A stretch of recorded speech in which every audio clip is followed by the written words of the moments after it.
This is my Chapter 7 reassessment video. It says a metal block of mass 3 kilograms is moving downward with speed 2 meters per second when the bottom of the block is 0.8 meters above the floor.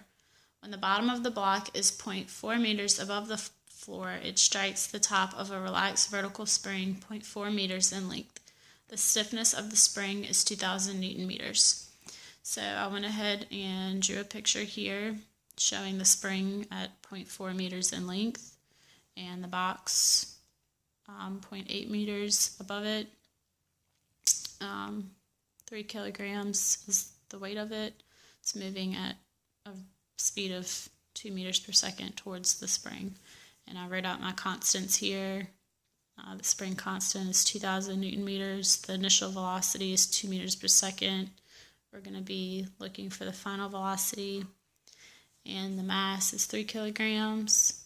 And SI is 0.8 meters. SF is 0.4 meters in this case. The actual question I'm going to be answering says the block continues downward, compressing the spring when the bottom of the block is 0.3 meters above the floor. What is its speed?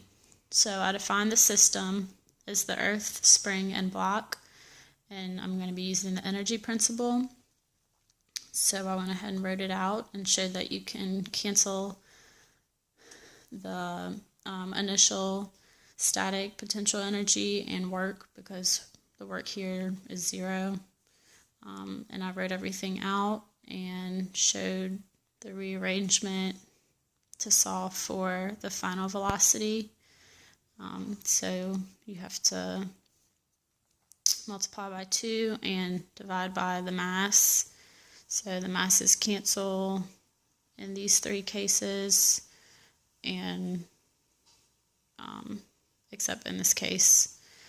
And then you have to take the square root, and you end up with this long term. So then I just plugged in my constants that I had wrote up at the top. So I have final velocities equal to the square root of 2 times the gravity of 9.8 newtons per kilogram times the initial y value, which was 0.8 meters, plus the initial velocity, which was 2 meters per second squared, minus 2 times gravity again, times the final y value, which was 0.3, because it said up here at the top that they wanted the bottom of the block to be 0.3 meters. Minus the spring constant over the mass times the final S value, which would be 0.1, and I got that by doing the final S minus final I, which gave me 0.4, and if you take that and subtract it from these 2 values, 0.8 minus 0.3 is 0.5. 0.5 minus 0.4 gives you 0.1. And all of that gives you 2.7 meters per second.